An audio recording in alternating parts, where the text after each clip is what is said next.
salaamaaleykum mbokk yi ñu ngi leen di nuyu di leen jaajëfal bu baax a baax man la Cheikh Tidiane Sène di professeur d'éducation physique au lycée de Kirène nekk entraîneur éducateur président de l'association des écoles de football de Diass par ailleurs responsable de la plateforme politique Taxawu Sénégal dirigée par le président Khalifa Ababacar Sall. waaw présentement Khalifa mu ngi déroulé benn programme bu ñu tuddee Mottali Yéene nekk benn tournée boo xam ne déjà démarré woon na ko avant dans les années 2016 2017 di wax ne que rek tournée boobu déjà moom moo indi woon arrestation am ñu arrêté woon ko donc comme subir na li mu subir entre temps ba génn ci prison bi. yoon la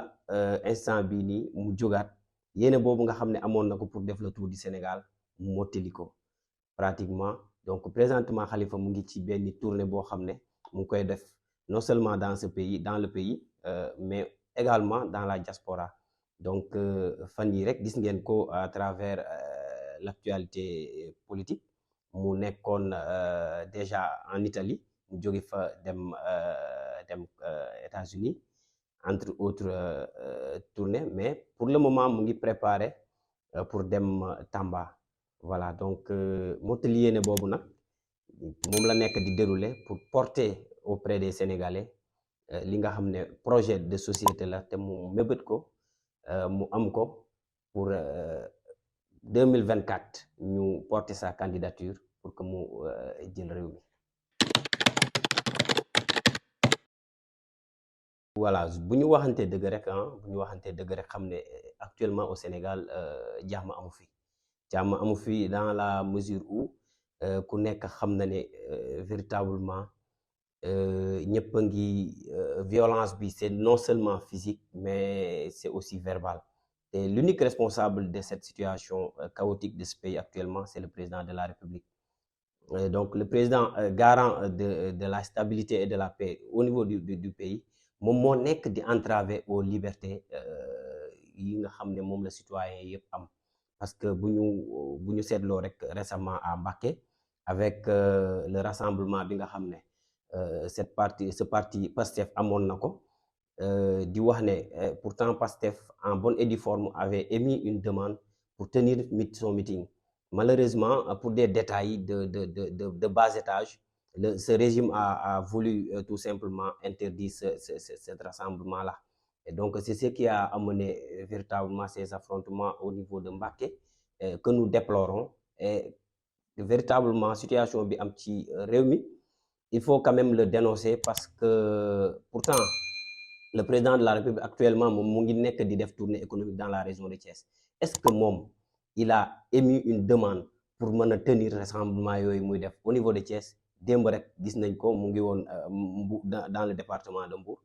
mais est-ce que moom defoon na demande pour tenir yooyu rassemblement est-ce que moom rek moom moo am droit fu ko neex dem fu ko neex dugg keneen amu ko donc di wax ne pour régler cette situation alarmante de crise dans ce pays il faudra que le président de la République se ressaisisse mu xam ne dëkk bi ñëpp ko bokk moom moomu ko voilà donc aller jusqu'à entraver les libertés des citoyens, c'est tout simplement catastrophique. Oui, vraiment bu ñu seetloo ces dernières années mën nañu wax ne Sénégal mu ngi def ay performances yu am solo pratiquement bu ci mujj rek mooy CHAN bi nga xam ne c'est composé des lions locaux mooy ñi nga xam ne ñu ngi évoluer ci championnat Sénégal ñu demoon jongante yi à travers l'Afrique ñu terminer champion donc di wax ne loolu rek dafay firndeel liggéey bi nga xam ne ñu ngi koy def au niveau du championnat du Sénégal mais également liggéey bi nga xam ne ñu ngi koy def au niveau de la base waaw parce que man bu ma ko jàngatee c'est un travail boo xam ne yàgg nañ ko def mais résultat yi dafa commencé di feeñ parce que le travail a été démarré depuis la base ñaari mbir aussi bëgg naa ko ci souligner surtout par rapport ak infrastructure yi nga xam ne ñu ngi commencé di jaillir au niveau du Sénégal mais dafa am ñaari centre technique yi nga xam ne am nañu fii muy centre technique Jules François Bocandé bi nekk Toubab Dialaw ak centre bi nga xam ne mu ngi Guéréo donc centre yooyu dafa permettre ces différentes sélections du Sénégal national ñoom ñuy dem périodiquement di fa nekk en stage parfois ñu nekk fa pendant une semaine parfois ñu nekk fa pendant un mois et stage yooyu noonu dafay permettre déjà sélection yi dafay permettre groupe bi nga xam ne ñoom ñoo nekk en stage ñu gën di mën a maîtriser li nga xam ne ñoom ñooy principe yi nga xam ne ñoom ñooy tax équipe mu mën a performance et donc avènement au centre yooyu noonu dafa nekk lu am solo ci performance yi nga xam ne véritablement sélection nationale yi ñu ngi koy am parce que récemment aussi on voit que les femmes les filles l'équipe nationale féminine dem nañ tournoi IFOA gagné ko gis nañ également les petites catégories U20 yu Sénégal yi actuellement ñoom déjà fan yii rek def nañ ñaari match yoo xam ne ay match de préparation la ci CAN bi nga xam ne war nañ ko démarrer en Égypte donc gis nañ également les U17 yi nga xam ne déjà semaine prochaine dinañ dugg en stage pendant une semaine au niveau du centre de Toubab Dialaw donc mu nekk ay mbir yoo xam ne véritablement loolu bu njëkk ba amul woon et depuis bañ ko créer di regrouper ces sélections au niveau de ces centres là dañ gis ne effectivement équipe yi dañ commencé di am performance et donc loolu véritablement c'est à saluer. waaw parce que bu ñu waxantee dëgg rek xam ne sur le plan technique il y a un travail qui est en train d'être fait mais le problème réside sur le plan administratif et managérial parce que le problème véritablement c'est nan la ñuy def ba joueurs yooyu nga wax ñu mën leen retenir au niveau des sélections au niveau des clubs parce que récemment xoolal équipe nationale bi nga xam ne CHAN bi déjà ba avant CHAN bi di jeex commencé nañu signer pour am ay contrat professionnel pour génn déjà championnat Sénégal voilà où le bas blesse maintenant club yi ñoom ñoo amul moyen pour retenir joueurs yooyu parce que il faut nga am moyen pour mën a signer joueurs yi des contrats professionnels yi en bonne et due forme yi nga xam ne dina am ay des salaires qui vont leur permettre quand même de rester ici dans le pays et de rester dans le championnat parce que boo xoolee équipe bi demoon récemment ci CHAN bi wuute na ak équipe bi nga xam ne ñoom ñoo joué woon qualification yi pourquoi parce que déjà ñoom dañoo joué ba pare ñi si gënoon leen déjà meilleur buteur ba amoon na contrat entre temps amoon na donc d'autres joueurs yoo xam ne entre temps am nañ contrat avant démarrage u CHAN boobu te c'est là où le bas blesse les clubs n'ont pas les moyens de retenir les joueurs malheureusement loolu moo tax ba club yi au Sénégal ñu am difficulté pour imposer wu au niveau ci Ligue des champions africains parce que bu ñu seetloo ñoom peut-être club yi dem dañuy def benn match aller retour ñu toog donc difficilement ñu génn premier tour yi pourquoi parce que équipe bi nga xam ne moom mooy nekk championne cette année bu déwénee ñi gënoon a performant ci équipe bi dañuy am contrat dem donc mu nekk un éternel recommencement chaque fois on démarre à zéro et c'est ça qui est le nœud du problème. Oui, tout à fait parce que may saluer au passage le président Mamadou Diouf et son coach Alsamba donc di wax ne FC Toglou de Diass véritablement ñoom dañuy saluer seen performance surtout li leen indi national 1 parce que véritablement ils ont fait presque 10 ans ci national 2 mais daaw bi ñu dañoo def benn saison bu am solo def championnat ba mu jeex amuñu benn défaite et loolu pratiquement ñu terminer premier ñu saluer ko mu permettre leen ñoom ñu yéeg national 1 maintenant seetlu nañ depuis démarrage du championnat bi que FC Toglou véritablement mu ngi am ay difficultés mooy li ma la wax sànq rek club ay moyens ñoom ñoo ko yore bon ñu ngi def seen kéemtalaay kàttan véritablement pour s'en sortir mais gis nga club moom il faut avoir des moyens pour retenir tes joueurs il faut avoir des moyens pour recruter des joueurs équipe bi nga xam ne moo fi nekkoon daaw performant niveau daaw bi ak niveau ren bi c'est tout à fait différent donc man dama jàpp ne ñoom bi ñu yéegee niveau national 1 dañoo waroon a mën a recruter yeneen joueurs yoo xam ne wala ñu gën a renforcer équipe effectif bi fi nekk mais bu fekkee les moyens ne suivent pas ça pose problème mais maintenant pourquoi les moyens ne suivent pas dama jàpp ne équipe bu FC Toglou dafa nekk équipe communale man personnellement dama jàpp c'est une équipe communale donc raison pour laquelle ñëpp ci war a mën a jàpp en principe surtout la collectivité locale qui est la mairie donc seetlu nañ ne véritablement ñu ngi leen di dégg ñoom ñu ngi wax ñu ngi alerte chaque fois mais gisaguñu benn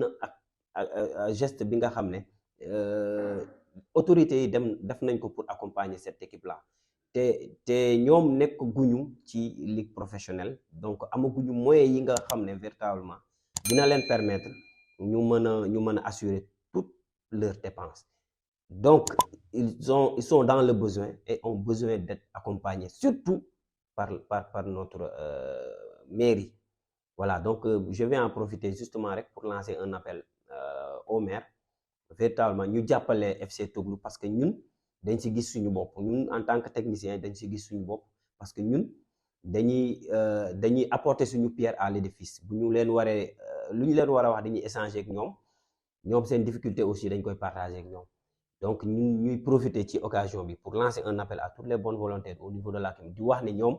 boo gisee seen résultats yi mel ni c'est parce que ils ont des difficultés ça moom il faut le reconnaître parce que déjà boo waree déplacé wu fii dem ba Tamba da nga war a dem 2 jours avant mais sa séjour bi foofu noonu da nga war a mën a am prise en charge bu doy situation bi nga xam ne dina la permettre sa joueurs yi ñu nekk à l'aise ba ñu mën a performant mais bu fekkee demoo à temps da nga toog rek ci jour bi rek nga jouer déjà voyage bi rek c'est pénible donc joueurs yi li ñu war a mën a joxe ci terrain bi day fekk joxe nañ ko ci yoon loolu mënul ànd ak résultat yu baax di wax ne sur le plan infrastructurel une équipe comme FC Toglou de Diass dama déplorer véritablement terrain bi nga xam ne ñoom ñu ngi fay évoluer te man dama jàpp ne terrain boobu mënul ànd ak ay performance yu baax ci niveau bi ñu toll véritablement problème yi bëri na mais en tout cas il faut juste souligner ces aspects di wax ne ñun véritablement dañoo bëgg accompagner FC Toglou ba seen résultats yi gën a amélioré parce que nii c'est alarmant. Oui pourquoi pas parce que man j'ai eu à leur suivre seen benn match à domicile bon gis naa ne match boobu noonu quand même ils ont tenu mais xam nga championnat dafa yaatu de sorte que il faut non seulement nga am joueur yu pare physiquement mais il faut aussi nga mën a gérer joueurs yooyu nga xam ne ñoom nga am durant toute la saison donc di wax ne dafa nekk affaire bu complexe déjà il faut nga am groupe bu mat en termes de nombre ak groupe ba nga xam ne non seulement mat na en termes de nombre mais ñu am benn préparation physique de début de saison boo xam ne c'est adéquat donc mat na mais seetlu naa ne quand même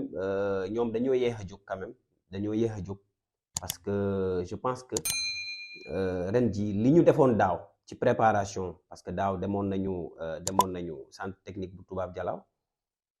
nekkoon fa doon fa def hivernal mais ren seetlu naa ne bi ñuy démarrer pratiquement fekk c'était à quelques jours du championnat voilà donc di wax ne c'est des détails yoo xam ne quand même il faut les gérer mais li ma leen di conseiller rek pour le moment mooy que ñu jéem a wut ay moyens pour renforcer seen équipe parce que seetlu nañ ne daal il y a quelque part des difficultés. Exactement parce que man keroog bi ma demee seetaani FC Toglou man jour boobu vraiment dama ne une équipe de cette envergure n'a pas le droit d'évoluer dans un terrain pareil. Déjà terrain bi il y a beaucoup de cailloux. Les conditions yi nga xam ne sax ñi ñëw di seetaan si véritablement c'est pas adéquat parce que nit ñi dangay boo ñëwee da ngay toog ci xeer wala nga taxaw ba match bi jeex. di wax ne véritablement ce jour-là j'étais peiné de voir une équipe de cette carrure vraiment évoluer dans ce terrain. damay waxaat rek lancer waat un appel à nos autorités parce que quand même y a eu des terrains qui ont été construits, qui ont été clôturés. Bon, defar nañ ay grilles de protection et tout, mais il faut que aussi ñu bañ a limité wu ci loolu. Il faut que chaque année ñu jéem a innover di jéem a def lu bees. Man dama jàpp ne communes yu bëri ay communes yu ndaw yoo nga xam ne Diassa moo leen ëpp peut-être possibilité ñu ngi am seen terrain multifonctionnel, ñu ngi am seen terrain municipal yu baax yi am gazon synthétique et tout, à l'image de Ngor, à l'image de Yoff. Gis naa récemment le ministre des sports di visiter ces terrains là, mais ñooñu lan lañu ëppalee commune Diass ba Diass mënul am stade en bonne et due forme. Gis naa ne quand même mairie bi ñu ngi démarrer des travaux au niveau du terrain de Diass. J'ai salué ces travaux là, vraiment di leen ci encourager, mais damay wax ne travaux yooyu dañoo war a dem au-delà de liñ ci jot a wax, parce que dégg naa dina am ay projecteurs, dinañu réfectionner, clôturer et tout, mais dama yaakaar ne dañoo war a defar en même temps des gradins,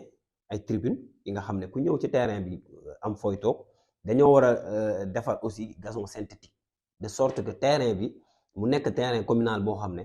au moins minimum am na gradin, am na gazon synthétique, am na grille de protection en bonne et due forme, et ça va régler quand même les violences yi nga xam ne dañ koy seetlu ci terrain yi. Parce que bu fekkee grille yi baax na, supporters yi amuñu accès ci biir terrain bi, je crois que dina régler problème mu violence, parce que supporters yi dugg ci biir terrain yi ñoom ñooy yàq match yi, ñoom ñooy indi violence yi dans les terrains. Et avec la construction de ces gradins là, donc tu pourras quand même séparer ces supporters, kenn du jotee ak sa morom. Donc supporters yi du ñu mën a am accès ci stade bi, de ce fait di nga mën a dérouler ces compétitions ba ñu jeex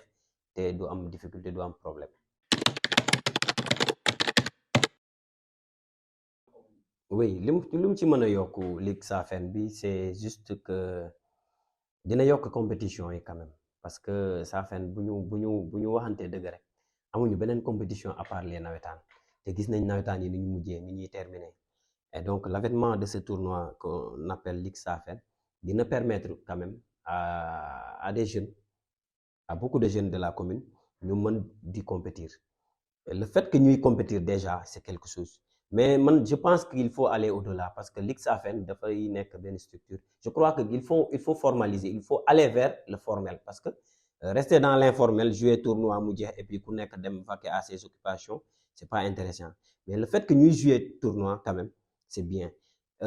Aller vers l'informel mooy lan, mooy de fait de créer d'autres structures comme à l'image de FC Toglou, parce que dama jàpp ne FC Toglou rek mënul nekk réceptacle ça ne suffit pas comme réceptacle pour jël talent yi nga xam ne ñu ngi ci commune bi yëpp. Donc dañu war a dem ba créer d'autres communes, d'autres clubs dans la commune yuy permettre jeunes yi à partir des U17, des U20, des U23 ñuy compétir sur le plan régional, parce que championnat ligue régionale bi dafay permettre jeunes yooyu di compétir, et là ce sera maintenant de l'officiel. Mais quand même c'est bien d'organiser des tournois comme Ligue Safen. D'ailleurs ñun au niveau de l'association des écoles de football, on est en train de nous organiser pour lancer suñu deuxième édition championnat des écoles de football. Donc yooyu dafa nekk ay initiatives yoo xam ne ça permet aux jeunes de compétir, de jouer en dehors des nawetaan, parce que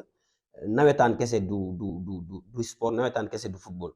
parce que nawetaan jàpp nañ ne 3 mois la, bu jeexee ñëpp delluwaat ci toog xaaraat yeneen nawetaan. Non, je crois qu'il faut aller au-delà quand même. C'est des initiatives qu'il faut saluer, n'est-ce pas? mais il faut quand même ñu dépasser cadre boobu. Oui parce que doon naa gis seen publication yi ñu defoon nañu seen tirage et tout defoon nañu aussi démarré woon nañ je crois que ils avaient démarré leur compétition mais ba ma gisee seen calendrier laa wax ne ça m'a étonné quand même ça m'a étonné doon naa ci am quelques inquiétudes parce que bi ma gisee nombre équipes yi ñu engagé laa ne pour une première fois ñu engagé équipe yu toll nii ça risque de ne pas se terminer impression boobu laa amoon au début bi may gis seen calendrier de compétition mais c'est bien que ñoom ñu xalaat organiser coupe du maire mais damay wax ni il faut quand même ñu gën a xoolaat manière bi ñu koy organiser ak méthode bi parce que niñ ko nar a defee noonu non seulement ça risque de tirer longtemps mais ça risque de leur coûter cher budget bi ci war yëpp duñ ko nar a am même buñ ko amee ce sera très difficile buñ ko naree jouer par zone équipe yu nekk équipe entre toutes les ASC ce sera extrêmement difficile maintenant am na yeneen procédé yoo xam ne peut-être mën nañ si jaar pour organiser ko mën nañ koo démarrer pour une première fois par les champions de chaque zone malheureusement quand même il y a dans certaines zones finale yi tamit bon ça n'a pas abouti comme niñ ko bëggee woon bien que am na ñoo xam ne ku nekk xam na ñan ñooy champion dans chaque zone mais je pense que mën nañu démarrer compétition boobu par ces champions là soit les demi-finalistes nga xam ne du bari parce que on a 4 zones et si tu prends deux finalistes les deux finalistes de chaque zone ça va te faire 8 équipes donc 8 équipes après je crois que ce sera facile à gérer tant du point de vue du budget et du point de vue du temps de compétition et que véritablement dina gaaw a jeex ba mais après au fur du temps ngeen di jéem di ko améliorer il y a aussi que compétition balaa nga koy lancer il faut aussi nga déterminer les termes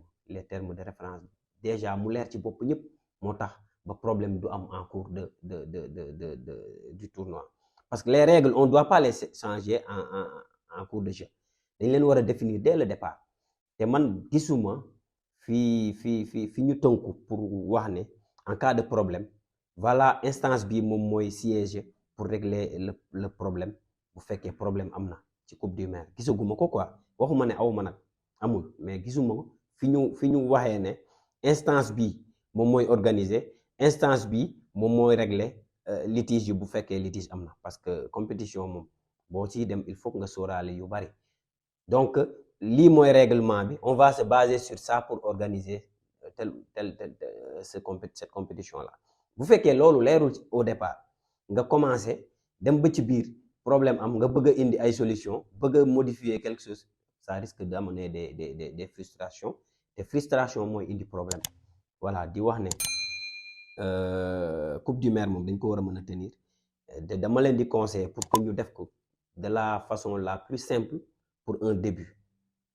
pour que ñu lancer compétition boobu parce que ça va permettre aussi aux jeunes de jouer de compétir parce que mooy li ma la wax sànq rek dañoo war a def de sorte que compétition bi bañ a yem ci nawetaan voilà. way xale yi boo seetloo ñu ngi leen di tàggat bu baax parce que pratiquement village boo dem am na ñu fa nekk ci yëngatu ci wàllu boobu boo ñëwee boo demee Kirène am nañ école de football à Diass y en a 3 à Thik y en a à Gandoul y en a à Toglu y a à Buuxu Paaki Xolpa à Daga donc boo xoolee village bu nekk pratiquement même à Bandia ku ci nekk am nga sa école de football donc y a des bénévoles yu fa nekk yoo xam ne ñu ngi en tant soit peu jéem a former ces gosses là maintenant école de football yooyu yëpp nag lañ jéem a rassembler au niveau de l'association bi ma la wax sànq ñu tuddee ko ASDEF Diass ma waxoon la sànq ni commencé woon nañ benn championnat concernant ces petites catégories là malheureusement avec Covid bi ak yeneen paramètres on n'a pas pu terminer ce championnat là mais en tout cas on a eu à dérouler ce championnat là te permettre na xale yu bëri ñu doon compétir en dehors véritable parce que nawetaan souvent duñu jël en charge xale yi am na cadet mais ku nekk xam na cadet yi joué ci nawetaan nan lay demee voilà donc ñun suñuy action souvent dafay intéresser les plus petits maintenant dañuy commencer ak ñooñu mais booy commencer école football da ngay commencer xale yu ndaw yi mais ñooñu dañuy màgg à un moment donné da ngay dem ba nga am catégorie senior moo tax école football yu bëri actuellement am nañu senior moo tax ñun ci suñu ay objectif dañu bëgg organiser championnat au niveau des U15 et des U17 maintenant pour les U13 dañ leen di defal périodiquement des plateaux yoo xam ne benn jour rek dañuy dajale ñëpp par exemple buxu wala ñu dajale ñëpp jas ñu defal leen benn journée de plateau maintenant pour les U20 mooy juniors yi ak seniors yi dañuy envisager juniors yi surtout dañuy envisager def benn tournoi aussi tournoi des écoles de football donc ça va permettre à toutes ces catégories là de compétir mu nekk lu am solo voilà te compétition yi ñu nar a def foofu noonu dañu bëgg dafay nekk loo xam ne parce que bu ñu nee école de football dañuy wax éducation moom mooy tàggat donc dafay am yu bëri yoo xam ne ñu ngi koy jéem a inculquer ci xale yi de sorte que ci biir terrain seen comportement du mën a entraver processus wala le déroulement wu championnat yooyu noonu te xale yooyu bu ñu demee ba màgg ba intégrer soit seen ASC wala ñu intégrer feneen ak feneen du ñoom ñooy yàq nawetaan ñoom ñooy def violence dans les stades et donc avec l'avènement de ces écoles de football là on va tendre vers l'éradication de la violence dans les stades. loolu lu am la effectivement constat boobu moom la ñun ñëpp ñu def mais dañuy saluer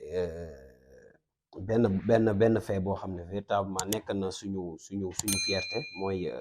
le champion le nouveau champion du CHAN deuxième gardien équipe nationale bi le jeune Dieng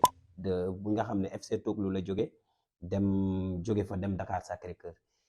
yooyu nag moom moo nekk yi nga xam ne moom bokk na ci suñu objectif def de sorte que ñu am ay professionnels yu bari au niveau de la commune malheureusement le constat c'est que cas yooyu bërile wuñ ko véritablement bërile wuñ ko parce que boo xoolee école de football ñi si génn dem ci yenn club yi wala dem ci kii bëriwuñu très sincèrement maintenant li ko indi mooy conditions yi nga xam ne déjà nous on travaille avec ces conditions là au niveau de ces villages là parce que boo seetloo man sama propre expérience doy na ma pour seede loolu on te laisse à toi-même dans ton coin n'est-ce pas da ngay lijjanti pour déjà am matériel bu doy pour am ay ballon yu doy xam nga war a mën a gérer benn catégorie de allant plus de 20 joueurs nga yore ñaari ballon ñetti ballon n'est-ce pas ça pose problème donc les conditions sont extrêmement difficiles alors que ci course à fait moom liggéeyu école football bénévole la c'est du bénévolat parce que y a pas d'inscription y a pas de mensualité benn ñoom ñoo ko fiy def te pour ñu réussir ko c'est tout un problème maintenant am na ñoo xam ne dinañu laajte inscription mais inscription yooyu dafay delluwaat ci équipe parce que dañ koy jëndeewaat matériel pour wax ne déjà conditions yi ñuy liggéeyee c'est pas favorable pour que véritablement les résultats suivent maintenant am na beneen aspect boo xam ne dafa am mooy que ñu ci bëri nekk ci école football yi c'est des élèves maintenant bu ñuy déggee ay test mën nañ dem def test wala ñu placer leen quelque part mais le problème c'est nekkin foofu noonu nan la ñuy dem est-ce que bu ñu leen jëlee retenir ci test ñu war a jóge par exemple Kirène ñu dem Mbour est-ce que dinañ am fi ñuy résider à Mbour est-ce que dinañ am nañ moyens yi nga xam ne moom la ñuy nekkee ci centre de formation yi parce que bu ñu waxantee dëgg rek centre de formation yi si nekk fii ne yëpp dañuy c'est des privés parce que ay moyens ñoo la fa yóbbu mën nañ organiser test ñu jël la mais pour nga nekk ak ñoom dans leur centre ci seen internat il faudra quand même payer maintenant le plus souvent ñi amuñu moyen le plus souvent ñeneen ñi ay élèves lañu mënuñu di quitter village di dem di entraîner ji Mbour par exemple wala Rufisque chaque jour wala Dakar di ñibbisiwaat am na ñu koy benn ñu koy def mais du ñëpp ko man en tout cas bëri na daal aspect yi nga xam ne véritablement tax na ba ñu néew véritablement ci équipe nationale yi voilà parce que boo xoolee ñi si nekk ñoom Saliou Ciss ak ñoom Pathé mais boo seetloo xam nga ni ñoom yaroowuñu fii c'est parce que fa ñu nekkoon dafa amoon condition yi leen permettre woon ñu nekk ci centre mais fii dans cette zone là on doit maintenant essayer de tendre vers créer une centre de formation boo xam ne dina mën a polariser ñooñu ñëpp te ASDEF muy association boobu loolu bokk na ci suñu objectif def de sorte que catégorie bu nekk au terme de nos championnats ñu am benn sélection donc on va prendre les meilleurs de chaque catégorie ñu am benn équipe de chaque catégorie maintenant équipe yooyu noonu moom la ñuy périodiquement yenn saa ñu organiser des stages comme Toubab Dialaw wala Guéréo donc loolu daf leen di permettre aussi à l'image de l'équipe des sélections nationales yi ñuy def seen regroupement foofu dina tax ba xale yi di mën di améliorer wu de sorte que bu sélection U17 wala U20 amee ñooñu dinañ xam ne kat dans la commune de Diass am na benn structure boo xam ne am nañu ay sélection donc dinañ mën di leen dem seeti pour mën a capter talent yooyu maintenant il faut quand même ñu fustiger le fait aussi que sélectionneurs yu bëri du ñu jël leur temps pour mën a dem seeti dans les yenn endroits yi pour xool ndax foofu am na talent ou pas parce que boo xoolee U20 bii nii dañ jékki-jékki rek gis benn liste ñu publier U17 sax noonu la demee n'est-ce pas peut-être ñun si on nous consultait dinañ xam ne peut-être à Toglu wala à Xolpa y a un jeune bu fa nekk U17 la wala U20 la ñu mën ko proposer le sélectionneur mu dem xool ko bu ko doyee mu jël bu ko doyee mu delloo ko donc yooyu aussi sélectionneurs yi duñ ko def duñu dem dans les yenn zones yi pour xool ndax talent ñu ngi fa mu déet le plus souvent dañuy dem ci centre yu mag yi rek parce que boo xoolee catégorie yooyu ay génération foot ñoo fay nekk ay jàmbaar ay Dakar Sacré-Cœur ñooñu la ñuy dem di xooli benn ngay gis ci yenn localité et ça aussi c'est à déplorer. Voilà, pour terminer rek j'aimerais juste lancer un appel à tout le monde, n'est-ce pas, pour que ñu accompagner la communauté sportive de la commune de Diass. Bon, à l'image de notre structure qui est l'association des écoles de football dañuy tàllal loxo ñëpp particulièrement aux autorités déjà ñun ñu ngi xaar ñu wooñu parce que introduire nañ suñu demande d'audience ñu demee ñu expliquer ak ñoom suñu ay objectifs ak lan moo tax ñu créer école bi donc dama jàpp ne ñun on est dans l'obligation de prendre les choses en main parce que tamit du ñu toog rek ci fi ñu toog ñu naan non les choses ne marchent pas alors que ñun xam nañ ne pour que affaire yi ñu dox il faut que ñun ñu impliqué wu du ñu toog croiser les bras xaar keneen ñëw defal ñu ko ñun ñoo ko war a mën a defal suñu bopp donc dañuy woo ñëpp di woo surtout les jeunes techniciens ñi nga xam ne def nañ seen stage d'initiation de licence D de licence C entre autres diplômes sportifs ñu ñëw rejoindre ñu dans cette structure là pour que véritablement le sport de course à pied ñu jël ko en main ñu jéem a xool nan lañ koy doxalee pour que véritablement li ñuy gis ci équipe nationale muy am ay talent ci yeneen communes yeeg yeneen zones yi ñun également ñu mën ko am au niveau de Diass donc loolu ça va passer par notre organisation par notre management voilà donc loolu laay tëjee di gërëm ñëpp di leen sant bu baax a baax